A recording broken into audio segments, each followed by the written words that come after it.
আমি একজন আর্টিস্ট, এটা মানেন না মানেন সেটা মানতেই হবে, এটাই বাস্তবতা। এবং তারই সঙ্গে সমালোচনা কেন হয়? নিশ্চয়ই আমার কাজগুলো একটু ইউনিক হয়, আর আলোচিত মানুষকে নিয়েই সমালোচনা হয়। আমার সব কাজ যে সবাই পছন্দ করবে বিষয়টা তেমন না, আপনার সব কাজ যে আমি পছন্দ করবো বিষয়টা তেমন না।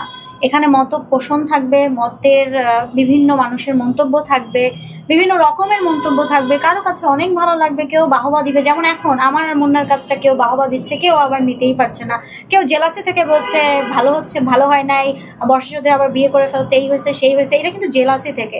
সো কে কিভাবে নিবে সেটা আমার দেখার বিষয় না। আমার যেটা আর্টিস্ট হিসেবে দেখার বিষয় ছিল মুন্নার আমার এই প্রজেক্টটায়, যে মুন্নাকে কিভাবে আমি সবচাইতে প্রেজেন্টেবল করব, সবচাইতে ইউনিক করব, যে ব্র্যান্ডগুলোর সাথে কাজ করেছি সেই ব্র্যান্ডগুলোর আউটফিটে মুন্নাকে যাতে সবচাইতে বেস্ট লাগে, এবং সেই কাজটাই আমরা জুটি বেঁধে করেছি, আমাদের গ্রুপটা করেছে। আমরা কিন্তু একা যাইনি, আমাদের 17 জনের একটা টিম গিয়েছে এই কাজটার জন্য। এবং তারপর আসেন হিজাব। আমার এই ব্র্যান্ড আমি ব্র্যান্ডের কাছ থেকে পারমিশন চেয়েছি, ব্র্যান্ড পারমিশন দেয় নিচে না এটা আসলে হবে না। সো সেখান থেকে একটা ড্রেসকে কিভাবে সবার কাছে প্রেজেন্টেবল করতে হয়, অ্যাজ এ ব্র্যান্ড প্রমোটার সেটা আমার দায়িত্ব, অ্যাজ এ ব্র্যান্ড অ্যাম্বাসেডার সেটা আমার দায়িত্ব, অ্যাজ এ প্রেজেন্টার সেটা আমার দায়িত্ব, সবার কাছে প্রেজেন্ট করা। এই যে শাড়িটা আজকে পরেছি দেখতে পাচ্ছেন, এই শাড়িটা পরার সময় আমি যখন পরেছি এটার ওনারকে আমি বলেছি আজকে আমি হিজাব ক্যারি করবো। অবশ্য ঠিক আছে, যেহেতু আজকে আমার একটা কনফারেন্স, আজকে আমি হিজাব ক্যারি করতেই পারি। এখানে এমন না যে শাড়িটা আমাকে অনেক বেশি ফুটাইতে হবে বা অনেক বেশি লুকটা ডিফারেন্ট লাগবে, এরকম কোনো, সে আমাকে কোনো ধরনের এক্সকিউজ দেয় নাই যে এটা করা যাবে না। কিন্তু কিছু কিছু পোশাক আপনারা দেখবেন যে ডায়মন্ডের গহনা, এখন একটা এরকম লাগানো গহনা আমি যদি হিজাবের উপরে পরি তাহলে ওটা কিন্তু দেখতে ভালো লাগবে না, এবং যারা ডায়মন্ড প্রেমী আছে তারা ওইটা বিশেষ করে নিবে না। তো আমাকে কি করতে হবে, ওই যে গোল গলা পরে সেখানে ডায়মন্ডের জুয়েলারিটা পরতে হবে যাতে জুয়েলারিটা ফোকাস পায় বেশি। এটা হচ্ছে একজন আর্টিস্ট হিসেবে ফুটিয়ে তোলার দায়িত্ববোধের জায়গা। সো আমি সেটাই করেছি অ্যাজ এ আর্টিস্ট হিসেবে। কিন্তু ব্যক্তি বর্ষাকে যদি দেখেন, ব্যক্তি বর্ষার জীবন আর শিল্পী বর্ষার জীবন, আর্টিস্ট বর্ষার জীবন, ইনফ্লুয়েন্সার বর্ষার জীবন অথবা ব্র্যান্ড প্রমোটার বর্ষার জীবন একেবারেই আলাদা। আপনি বলেছিলেন যে মুন্না খানের দায়িত্ব আপনি নিয়েছেন, যে তাকে ভাইরাল করা, প্রচার করা, মানুষের কাছে ইয়ে করা, মানে হঠাৎ এই দায়িত্বটা এরকম বলে না, এরকম বলে না। সে বলছে যেহেতু আমি অলরেডি তিনটে মুভি আমার শেষ হয়ে গেছে, একটা মুভি অলরেডি রিলিজ হয়েছে, সেই ক্ষেত্রে this is first time my photoshoot work. তো আমাকে ভালো প্রেজেন্ট করার জন্য, যেহেতু আমি সিনেমা থেকে গিয়ে ফটোশুট করতেছি তার সাথে, তো আমাকে ভালো প্রেজেন্ট করার জন্য, এবং কর্পোরেট একটা কাজ, আমাকে ভালো প্রেজেন্ট করার জন্য যতটুকু ভালো প্রেজেন্ট করার যতটুকু দরকার একদম সর্বোচ্চ লেভেলের, ওই দায়িত্বটুকু সে নিচ্ছে। না, আপনি তো ইন্ডিয়ান নায়কের সাথেও কাজ করেছেন, মানে এখন বড় স্টার, এখন সেই দায়িত্ব উপেক্ষা করে বর্ষা চৌধুরী আপনার এই একটা দায়িত্ব নিল প্রমোশনের, মানে যেটাই বলি আর কি, আপনারা যেটা বুঝাতে সেটা কি আসলে বর্ষা চৌধুরীর উপর আপনি খুব নির্ভরশীল, মানে এতদিনের চেয়েও বেশি নির্ভরশীল? হ্যাঁ, কারণ বাংলাদেশি কোনো ফেমাস কারোর সাথে কাজ করে থাকি, প্রথম অলরেডি রিলিজ হতে যাচ্ছে বর্ষা চৌধুরীর সাথে, আর এত বড় একটা ব্র্যান্ডের কাজ আমি হাতছাড়া করতে চাই না। সেখানে বর্ষা চৌধুরী হলে আমি করতাম, অন্য কেউ হলেও করতাম, যদি আমার সাথে মিলতো, আমাকে যদি ওইভাবে প্রেজেন্ট করতে পারতো, ওইরকম যদি আমাকে বাজেট দিতে পারতো, মুন্না খানের মতো যদি বাজেট দিতে পারতো, তাহলে অবশ্যই আমি করতাম। মুন্না খান নিজেকে হিরো বলে, বা বাংলাদেশের অনেক মানুষই এখন জানে যে মুন্না খান হিরো হতে গেলে মানে একটা ব্যক্তির কি কি গুণাবলী বা শারীরিক বা ফিজিক্যালি বা যোগ্যতা থাকা দরকার, মুন্না খান এর সংজ্ঞা কি দিবে? আমি নিজেকে হিরো বলি কখনো, আমি কোনো ইন্টারভিউতে যদি একটা দেখাতে পারেন যে আমি নিজেকে হিরো দাবি করছি, হিরো না। আমি বরাবরই আমি বলছি যে আমি একজন অভিনেতা হতে চাই, একজন শিল্পী হতে চাই, যাকে দেখলে মানুষ বলে ওই মুন্না খান যাচ্ছে, ওই হিরো যাচ্ছে, সেটা আমার ওরকম কোয়ালিটিও আমার ভিতরে নাই।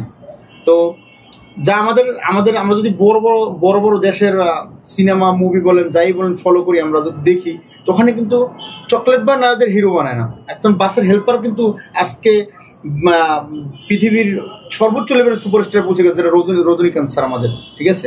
তো ওই জায়গা থেকে আমি তাদের মতো একজন অভিনেতা, একজন শিল্পী হতে চাই। কিন্তু একজন অভিনেতা কি, আমরা যদি ভুল না বলে থাকি, আপনি আমাকে যদি ভুল হয় ভেঙে দিবেন, একজন অভিনেতা কি বাংলাদেশের টপ হিরো বর্তমান সময়ের সাকিব খান, তার সাথে কম্পেয়ার বা তার সাথে যায়? মানে আপনি কয়েকদিন আগে বলেছিলেন না, সেটা সাকিবের সাথে কম্পেয়ার করার মতো কেউই নাই বর্তমানে বাংলাদেশে। এটা যদি কেউ বলে, সেটা আমি আগেও বলছি, এখনো বলি, সেটা বোকা স্বর্গে বাস করা।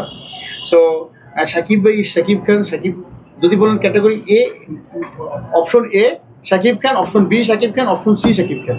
শাকিব খান একদম মেগা স্টার। তো শাকিব খানকে আমরা ফলো করতে পারি, শাকিব খানকে আমরা তার কাজ দেখে আমরা ইন্সপায়ার হতে পারি, কিন্তু কেউ শাকিব খানের সাথে যে পাল্লা দিয়ে তার সাথে যে করবো মানে আর কেন সাকিব খানই হইতে হবে, থাক না মুন্না খান। হ্যাঁ, শাকিব খানের মতো তার সাথে যে আমার টক্কর দিতে হবে এরকম মন মানসিকতা কখনো ছিল না, আশা করি ভবিষ্যতে ফিউচারও কখনো থাকবে না। আপু শাড়ি পরে আসছেন, শাড়ির কোম্পানির নাম বলছেন, আপনি বলছেন সাকিব খানের কথা বলে ভাইরাল হবে, এই ধরনের না। আপনি একটু বলবেন যে এই যে ব্র্যান্ড প্রমোটাররা যে বিভিন্ন সময় বিভিন্ন ব্র্যান্ডের মানে প্রমোট করে, সেই ক্ষেত্রে আপনারা যারা আছেন, যেমন আজকে শাড়িটা পরে আসছেন, কালকে হয়তো একটা ঔষধ বা একটা মেডিসিনের প্রমোট করবেন, হতে পারে। এই ধরনের প্রমোটিং এর সময় আপনারা এই প্রোডাক্টগুলো কি কি ফলো করেন, যেটা আসলে মানুষের জন্য ক্ষতিও হতে পারে? আপনারা হয়তো বলছেন না এটা অনেক সুন্দর, সেই ক্ষেত্রে আপনাদের মানে দিকগুলো কি? প্রথমত আমি কোনো ওষুধকে আসলে প্রমোট করি না, আমি করিনি আমার এই as a brand promoter, as influencer এই জগতে। এবং তারই সঙ্গে বলবো যে আমি যে স্কিন কেয়ার নিয়ে খুবই সচেতন। আপু প্রশ্ন হচ্ছে কি, আসলে আজকে অনেকেই এসেছেন এটা জানার জন্য যে আপনি বলেছিলেন কোটি টাকা দিলেও আমি হিসাব ছাড়বো না, এইটার জন্য কিন্তু মূলত ওরা বারবার বলতেছে কোথাও আমার, মানে এইটা নিয়ে একটু বলবেন আপনি, এটা কেন বলেছিলেন? দেখেন, ওই সময়টা আমি মানসিকভাবে প্রচন্ড অসুস্থ ছিলাম, ওই সময়টা আমি সাইকোলজিক্যালি খুব ডাউন ছিলাম, আমার শারীরিক অসুস্থতাটাও অনেক বেড়ে গিয়েছিল, আমার নার্ভে ব্লাড জমেছিল, এবং আপনারা দেখেছেন আমি হসপিটালাইজও ছিলাম, হসপিটালে অনেকে গিয়েছেন তাই না, হসপিটালে অনেকে গিয়েছেন। তো সেখান থেকে দেখা গেছে যে আমার সিচুয়েশনটা আমার আয়ত্তে ছিল না, আমি হয়তো আমার আয়ত্তে ছিলাম না, অ্যান্ড আমি কি করছিলাম, কোথা থেকে কি বলছিলাম বা কি করছিলাম আমি নিজেও জানি না। কিন্তু ডে বাই ডে আমার ডক্টরের কাউন্সিলিং, ডক্টর যখন আমাকে কাউন্সিলিং করিয়েছে, সাইকিয়াট্রিস্ট যখন আমার মেডিসিনগুলো দিয়েছে, ডে বাই ডে আমি ইমপ্রুভ হয়েছি, এবং এখন আলহামদুলিল্লাহ। তার মানে বর্ষা চৌধুরী বুঝাতে যাচ্ছে যে যখন আপনি এই কথাগুলো বলছেন বা এই কাজগুলো করছেন, তখন আমি ট্রমাটাইজ ছিলাম, প্রচন্ড লেভেলের ট্রমাটাইজ ছিলাম, এটা আপনারাও তো দেখেছেন। তাহলে সব কথাগুলো কি মানে ভুলভাল বলেছেন? সব কথাগুলো তো আর ভুলভাল বলিনি, যেগুলোর এভিডেন্স আছে সেগুলো তো সত্যিই বলেছি। এই কথাটা হয় না আবেগপ্রবণ হয়ে, আমরা তো অনেক আবেগপ্রবণী, আমরা মানুষের রক্তে মাংসে গড়া, হয়তো আবেগপ্রবণ হয়ে আমি একটা ওয়ার্ড যেটা বলেছিলাম যে 5 কোটি টাকার বিনিময়ে হলো হিসাব ছাড়বো না, এই কথাটা হচ্ছে আবেগপ্রবণী হয়ে গেছে, বেশি আবেগপ্রবণী হয়ে গেছে, যেটা সবার কাছে খারাপ লেগেছে, এর জন্য আমি ক্ষমা প্রার্থী। কারণ তখন আসলে মাথায় কাজ করেনি, আমার বাবাটা হসপিটালে থাকলে তার বিলটা প্রতিদিন 60-70 হাজার টাকা কোত্থেকে আসবে, আমার বাচ্চাটা সিক হয়ে গেলে ওটা কোত্থেকে আসবে, এই কথাগুলো তখন আমার মাথায় আসেনি, যেটা বাস্তবতা, এটা মানতে হবে আপনাকে, আমাকে, আমাদের প্রত্যেককে মানতে হবে। কারণ দিন শেষে একমাত্র উপার্জনকারী আমি, যেটা আমি বারংবার হাজারবার বলি এবং সবাই জানে সেটা, এটাই বাস্তবতা।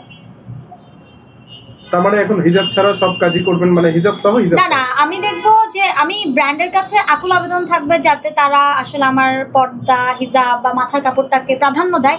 যদি তারা অ্যাপ্রিসিয়েট করে তাহলে কোনো প্রবলেম নাই। আর যেই কাজে ধরেন এখন একটা আমার নিজের একটা গানের মিউজিক ভিডিও আসবে যেখানে মুন্না আমি থাকবো, ধরেন সে ফর এক্সাম্পল, এখন ওইখানে তো কোনোভাবে হিজাব দিয়ে আমরা সেই গানটাকে ফুটাইতে পারবো না, রোমান্টিক সিনগুলোকে ফুটাইতে পারবো না, তখন তো আমাকে হিজাব ছাড়া সেটাকে মেনটেন করতে হবে অ্যাজ এ আর্টিস্ট হিসেবে।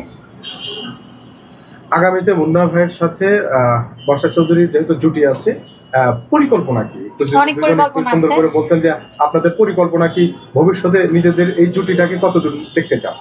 আসলে প্রথম কাজটাই যখন এত সুন্দরভাবে মানুষ নিয়েছে, কেউ নেগেটিভলি নিয়েছে, কেউ পজিটিভলি নিয়েছে, কেউ জেলাসি করে নিয়েছে, তো ইনশাআল্লাহ ভবিষ্যতে ফিউচার তো প্ল্যান অনেক আছে, এখন দেখা যাক। আগে আমাদের সময়ের উপর আসলে আমরা ছেড়ে দিচ্ছি, তবে কিছু কাজ আমাদের কাছে এসেছে, কিছু ব্র্যান্ড আমাদেরকে চেয়েছে, সেই ব্র্যান্ডের কাজগুলো করবো। যেহেতু মুন্না 20 দিন বাইরে থাকে, 10 দিন দেশে থাকে, তো নেক্সট ও যখন আসবে, ও তো চলে যাচ্ছে, নেক্সট যখন আসবে তখন আমাদের আরো 2টো প্রজেক্ট ইনশাল্লাহ আসবে, এবং এইভাবে ভালো ভালো প্রজেক্ট হলে, কর্পোরেট কাজ হলে আমরা ডেফিনেটলি দুজন জুটি বেঁধেই করবো। বড় বাজেটের মুভিতে মুন্না খান এবং বর্ষা চৌধুরীকে কবে দেখা যাচ্ছে?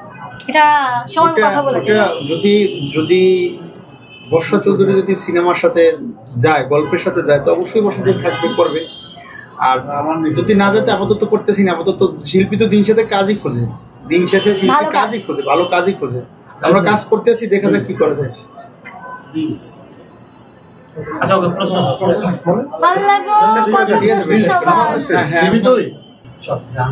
তোর সাজেশন দিতে বলছে, মানুষ আবার এটা নিয়ে কন্ট্রোভার্সি শুরু করবে। আপু, আমার একটা প্রশ্ন ছিল, এটা নিয়ে আপনি ওনাদের সঙ্গে অনেক শুটের যে ভিডিওগুলো আপলোড করছেন সোশ্যাল মিডিয়াতে, যারা ভক্ত আছে বা যারা হেটার্স আছে তারা বিভিন্ন ধরনের মন্তব্য করছে, অনেকেই মন্তব্য করছে আবারও বিয়ের পিঁড়িতে বসতে চলেছেন বর্ষা চৌধুরী। তো এই মন্তব্যের পরিপ্রেক্ষিতে আপনি দর্শকদের এই মন্তব্য কখনো গন্তব্য ঠেকাতে পারবে না বর্ষা চৌধুরী। কেন পারবে না? আমার পাশে যখন থার্ড জেন্ডার দাঁড়ায় তাকেও আমার জামাই বানায় দেওয়া হয়, এবং আমার পাশে যখন মেকআপ আর্টিস্ট দাঁড়ায় তাকেও আমার হাজবেন্ড হিসেবে রূপান্তরিত করা হয়। সরি টু সে, বলতে অনেক কষ্ট হলেও বলতে হচ্ছে যে মানে আমরা এত বেশি জাজমেন্টাল হয়ে গেছি, এত বেশি পরিমাণে হিংস্র হয়ে গেছে যে আমরা আসলে বুঝি না কাকে কোথায় কখন কথা দ্বারা আঘাত করে ফেলছি, যেটা আমাদের উচিত না। এবং আমি কোনো মন্তব্যই এখন পড়ি না অনেস্টলি। আমার পেজে এত মেসেজ আসে, হয়তো 99% নেগেটিভ কমেন্টস, এখন আমি সেটার দিকে তাকাই না। একটা সময় সেটা নিয়ে দুমড়ে কাঁদতাম, চিৎকার করতাম, খারাপ লাগতো, এখন সেটার দিকে আমি তাকাই না একদম। বিকজ আমার হচ্ছে আমি যে কাজটা করছি, যেটার জন্য আমাকে পে করা হচ্ছে, সেই কাজটা অ্যাজ এ আর্টিস্ট আমি কতটা 100% করছি এটা। এবং মুন্নার আমার জুটিটা যেহেতু পছন্দ করেছে, এবং মুন্না খান মাল্টিমিডিয়ার একটা বড় দায়িত্ব আমাকে মুন্না খুব কি বলে নিজে বুঝে শুনে একটা দায়িত্ব আমাকে দিয়েছে মুন্না খান মাল্টিমিডিয়ার ইউটিউব চ্যানেলটা। সো এগুলো যেহেতু আমার একটা দায়িত্বের জায়গা আছে, সেখানে আমি চেষ্টা করি মুন্না খান মাল্টিমিডিয়ার পেজটাকে কিভাবে রান করতে হয়, as a brand promoter, as a promotional partner, কিভাবে এটা রিচ বাড়ানো যাবে, কিভাবে এটাকে নিয়ে কাজ করা যাবে, এই কাজগুলো আমি করছি। বেসিক আমি হচ্ছে আমার কাজটা করছি। কিন্তু মুন্না খান আপনাকে বেশি বেশি কেয়ার করার কারণে মুন্না খান আমাকে অনেক ভালোবাসে, তাই যেমন আপনি বাসেন, রাতের বেলা আমি অজ্ঞান হয়ে গেলে আপনি আমাকে হসপিটালে নিয়ে যান, ঠিক তেমন মুন্না খানও। ইদানিং দেখছি ইদানিং আপনি তো খোঁজ খবর নেন না, এই জন্য মুন্না খান নিতে। আর মুন্না খান তো দেশে থাকে 10 দিন, থাকে বাইরে, বাকি 20 দিন যখন বাইরে থাকবে তখন আপনি নিয়ে। তাহলে কি ও ভাবপ্রাপ্ত থাকবে বাইরে, আপনি সবসময় বেড়ে গেল দুজনের মাঝখানে। হ্যাঁ, আপনাদের দুজনের মাঝখানে না না, এটা জাস্ট ফান ছিল ভাই। যে কালকে রাতে আজকে সকালে আসার আগেও গালাগালি করছি, দূরত্ব বাড়বে আচ্ছা, কেন? ও কি বলে? দূরত্ব কখনো বাড়ে না। আগের ভালোবাসাটা কি আছে? সবসময় থাকবে। মুন্না খানের সঙ্গে আপনার যে সম্পর্কটা আসলে বন্ধুত্বের জায়গা না কাজের সূত্রে, এই বিষয়টা একটু ক্লিয়ার করেন। কাজের সূত্রে বন্ধুত্বের জায়গা, তবে কাজের সূত্র ধরে বন্ধুত্বটা অনেক বেশি স্ট্রং হয়ে গেছে, যেটা ভাঙাটা খুব মুশকিল। হয়তো এটা ডে বাই ডে গড়বে, অনেক সারাউন্ডিং, অনেক সিন্ডিকেট ভাঙার চেষ্টা করবে, কিন্তু দিন শেষে আসলে আমাদের বন্ডিংটা অনেক স্ট্রং। অ্যান্ড দেখা যাক, বাকিটা আল্লাহ ভরসা, আগে কিছু বলা উচিত না। আপু, আরেকটা প্রশ্ন ছিল যে মানুষের জীবনে উত্থান পতন আসে। 24 সালে আপনার জীবনে বড় একটা অ্যাক্সিডেন্ট ঘটে, আমি ভুলে যেতে চাই 24।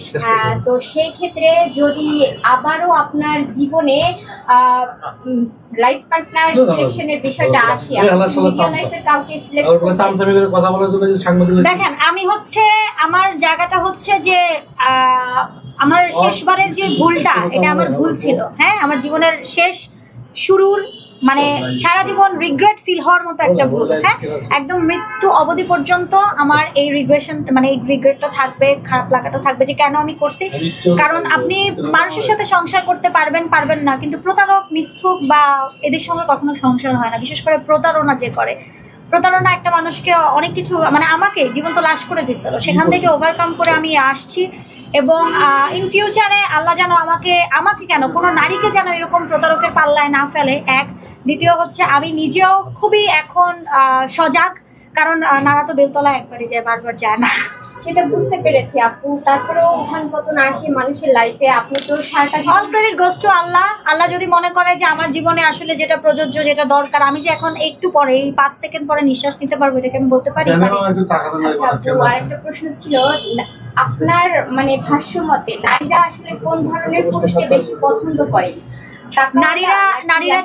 নারীরা চায় যত্ন, নারীরা চায় ভালোবাসা, নারীরা চায় সুন্দর করে দিন শেষে সমস্ত কাজের পরে বলবে আমি ভালো আছি, এই কথাটা বলার একটা মানুষ যার সঙ্গে বলা যায় মাথাটা রেখে, এবং যে সুখে দুঃখে মানে আমার কষ্টে কাঁদবে, আমার সুখে হাসবে, এবং তারই সাথে নারীরা এটা চায়। আমার মনে হয় যে প্রকৃত নারী, যে আসলে নিজের মধ্যে নারীর সত্তা আছে, সে কখনো টাকা চায় না, চায় হচ্ছে তার একটা সুন্দর সংসার। দিন শেষে যেই সংসারে দুজন থাকবে, যেখানে সুখ থাকবে, যেখানে মন কষাকষি হবে, ঝগড়া হবে, খুনসুটি হবে, কিন্তু দিন শেষে দুজনেরই থাকবে। তো এটাই আমার মনে হয় যেটা থাকে। শাসনটা নারীরা খুব একটা পছন্দ করে না, নারীরা খুব কোমলমতি, এবং খুব বেশি শাসন নারীরা নিতে পারে না। কারণ নারীরা মানে অনেক জায়গায় বলা আছে যে নারীরা অনেক বেশি নরম, তাদেরকে বেশি শাসন করতে গেলে হিতে বিপরীত হয়ে যায়। মানে নারীরা যদি পুরুষ রেখে পরকীয়া করে কিচ্ছু বলা যাবে না। নারীরা পুরুষ রেখে পরকীয়া না, নারীরা স্বামী রেখে পরকীয়া কেন করবে? এটা আল্লাহ না, এটা আমি বলি শুনুন, এই যে এতক্ষণ যে বললো যে নারীরা কি চায়, এগুলো যদি একটা পুরুষ দিতে পারে তো ওই নারী কখনো পরকীয়া লিপ্ত হয় না। ও সাপোর্ট। আপু আজকে আপনি সকাল থেকে আপনি দুপুর থেকে 100-200 মানুষকে এই ধরনের ইন্টারভিউ দিয়েছেন, একটা প্রশ্নের সম্মুখীন হয়েছেন। এই প্রশ্নটা আসলে আমার না করলেই নয়, সোশ্যাল মিডিয়াতে ইদানিং দেখছি আপনাকে বারবারই শুধু বলা হচ্ছে হিজাবটা আপনি মানুষের সিম্প্যাথি আদায়ের জন্য ব্যবহার করেছেন হাতিয়ার হিসাবে। এই প্রশ্নের উত্তরে আপনি কি বলবেন আসলে? দেখেন, একজন মুসলিম নারী হিসেবে হিজাব, মাথায় কাপড়টা খুব সেন্সিটিভ একটা পার্ট। এই পার্টটা নিয়ে আমরা আর বাড়াবাড়ি না করি, এটাই উত্তম। এবং আমি ইতোমধ্যে ক্ষমা চেয়েছি যে ওই কথাটা যখন বলেছিলাম তখন আমি মেন্টালি স্টেবল ছিলাম না। আর এখন আমি আলহামদুলিল্লাহ ওভারকাম করছি, ডে বাই ডে ওভারকাম করছি। ইনশাল্লাহ সামনে কাজ করব, ভালো কাজ করতে চাই। আর সিম্প্যাথি বলতে এটাকে আপনি কিভাবে নেবেন? সিম্প্যাথি মানুষকে দেখায়, বা আমি ধরেন হিজাব করে কেউ তো আমাকে সে একবেলা খাইয়ে দিয়ে যায় নাই, বাজার করে দিয়ে যায় নাই, আমার বাচ্চার দুধ কিনে দিয়ে যায় নাই, তাহলে সিম্প্যাথিটা নিয়ে পুঁজি করে আমি আসলে পুঁজিটা কোথায় খাটালাম? ভিউ খাটান আর ওখান থেকে টাকা আসে, ওটা দিয়ে চলে। ভিউর থেকে কোনো টাকা আসে না, সরি, আমার মনিটাইজেশন নাই। আপনার না থাকলে আরেকজনের আছে। আপনি যেহেতু গণমাধ্যমে বিভিন্ন সময় এই ধরনের কথা বলেন যে না, অন্যজনের হয়তো থাকতে পারে, তাহলে আমি কিভাবে পুঁজি করলাম এটা বলেন? আপনার পুঁজি হচ্ছে প্রচারেই আপনাকে অনেক। আপনারা যে আমাদের ইন্টারভিউ নিয়েছে, আপনারা কি আমাকে সাইন, আমাদের কেউ কি সাইন, ওরকে সাইনিং দিয়েছেন কেউ? দেন না, 10 মিলিয়ন 9 মিলিয়ন আপনাদের কাজে আসছে, আমাদের কাছে তো আপনি আমাদের কাছে আসলেও ও যেটা বলছে তখন মেন্টালি সিক ছিল, সেজন্য দর্শকদের কাছে, বাংলাদেশের মানুষের কাছে ক্ষমা চাইছে, প্রকাশ্যে ক্ষমা চাইছে যে তার ফ্যামিলির জন্য তার বাঁচতে হবে। কিন্তু আগে পরে যেগুলো বলছে সেগুলো মিল পাচ্ছি না। শুধু এই পৃথিবীতে শুধু বর্ষা একা না, আসলে বর্ষা একা নারী না যে এরকম করছে, এর থেকে বড় কিছু মানুষে করছে, তখন তাকে নিয়ে তো কিছু হয় না। না না, আমি বলি, আমি আজকে কাজের জন্য হিজাবটাকে ব্র্যান্ডকে রিপ্রেজেন্ট করার জন্য, পোশাকটাকে রিপ্রেজেন্ট করার জন্য হিজাবটাকে জাস্ট খুলে রেখেছি যে একটু পরেই আমি পড়ছি। আমি আফটার শুটিং হিজাব পড়েছি, অফ ক্যামে তো সব দেখা যায় না, আমরা ওইটুকুই দেখাই। অন ক্যামে যতটুকু দেখাতে বলা হয় বা যতটুকু আসলে অডিয়েন্স দেখতে চায়। এখন আপনি যদি একটা পর্দা দিয়ে আমার চরিত্রকে জাজমেন্ট করেন, আপনি যদি একটা পর্দা দিয়ে আমার ব্যক্তি আমাকে জাজ করেন, তাহলে বলবো এটা বোকার রাজ্যে বসবাস করা, এর ছাড়া আর কিছু। বর্ষা চৌধুরী কি আজকে সুস্থ স্বাভাবিক মেন্টালিতে কথা বলছে নাকি 6 মাস পর বলবেন? 95% সুস্থ আছি, 5% নাই, কারণ গতকাল আমার ফুফু মারা গেছেন এবং স্টিল না আমার বাবা হসপিটালে। আচ্ছা, আমার লাস্ট প্রশ্ন, আমি সময় নেব না, সরি। বর্ষা চৌধুরী যেহেতু বিয়েটা করে আপনি অনেক কষ্ট পেয়েছেন, অনেক ট্রলিং এর শিকার হয়েছেন, অনেক মন্তব্য করে, অনেক, জীবনে কি আর কখনো মানে বেছে নিবেন কিনা পুরুষ? লাইন আপ করে একটু আসলে সেটা আমি দিতে চাই।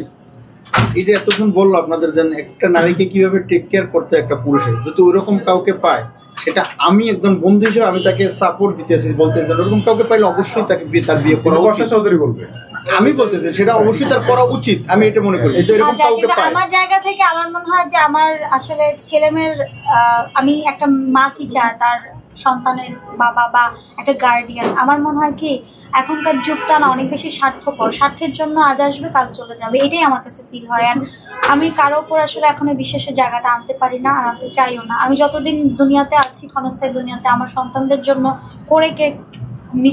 নিজে উপার্জন করে যাব, এইটুকুই ভাবি এখন। বিকজ আমার কাছে মনে হয় কি যে আসলে স্বার্থ ছাড়া কিছু নাই। কেন আমাকে বিয়ে করবে? ওয়াই? কি কারণ? রিজনটা কি? আমি 2 বাচ্চার মা, আমার বাচ্চাদের বাবা কেউ হইতে আসবে না, হয়তো আমার হাজবেন্ড হইতে পারবে, যেটা কিছুদিন আগে দেখলাম, আমার স্বামী হইতে পারছে কিন্তু আমার বাচ্চাদের বাবা হইতে পারে নাই। সো আমি আমার বাচ্চাদের বাবা চাইছি, আমি তো স্বামী চাই নাই, যে কারণে বিয়েটা করা হয়েছিল। সো এটা যেহেতু পাবোই না, সো লেটস সি, সময় কথা বলে দেবে। সব ভুলে যদি রাসেল মিয়া কামব্যাক করতে চায়, তাকে কি দ্বিতীয় সুযোগ দিবেন? দ্বিতীয় কেন? সে যদি দ্বিতীয়বার না, সে যদি মানে অনেক কি বলে, বাংলাদেশের প্রাইম মিনিস্টার হয়েও এসে বলে আমাকে আবার চায়, কোনো প্রতারকের সঙ্গে সংসার করা আমার পক্ষে আর সম্ভব না। আর মন থেকে ডিভোর্স আমার হয়ে গেছে, এখন শুধু কাগজ কলমটা, অফিসিয়ালটা বাকি। আমার জন্য দোয়া করবেন, মুন্নার জন্য দোয়া করবেন, আমাদের সামনের কাজটা নিয়ে দোয়া করবেন। আজকে রাতে আমাদের কাজটা রিলিজ হচ্ছে, কাজটা বিহাইন্ড দ্য সিন এত ভাইরাল হয়েছে, আপনারা এত বেশি ভালোবাসা দিয়েছেন, কেউ পজিটিভ নিয়েছেন, কেউ নেগেটিভ নিয়েছেন, কেউ কন্ট্রোভার্সি করেছেন, কেউ ইভেন তো আমার কাছে খুব খারাপ লেগেও আবার ভালো লাগে যে মানুষ আমাকে নিয়ে ট্রোল করতেছে, সেখানে ভিউ হচ্ছে 3 মিলিয়ন 4 মিলিয়ন, অথচ ওই 3-4 মিলিয়ন দিয়ে সে আর্নও করতেছে, তার জীবিকাও নির্বাহ হচ্ছে, আমাকে নিয়ে হাসি ঠাট্টা তামাশাও করছে, আবার সেটা দিয়ে তার উপার্জন হচ্ছে, সে তার ডিজিটাল ভিক্ষা করছেন। আপনি তো আরে যে কোরআন শরীফ মিথ্যা বলে সে কি বললে আমার কি যায় আসে? তার জন্য টাকা পাঠাও, সমস্যা কি? তার 500 গার্মেন্টস চাকরি করে খাক।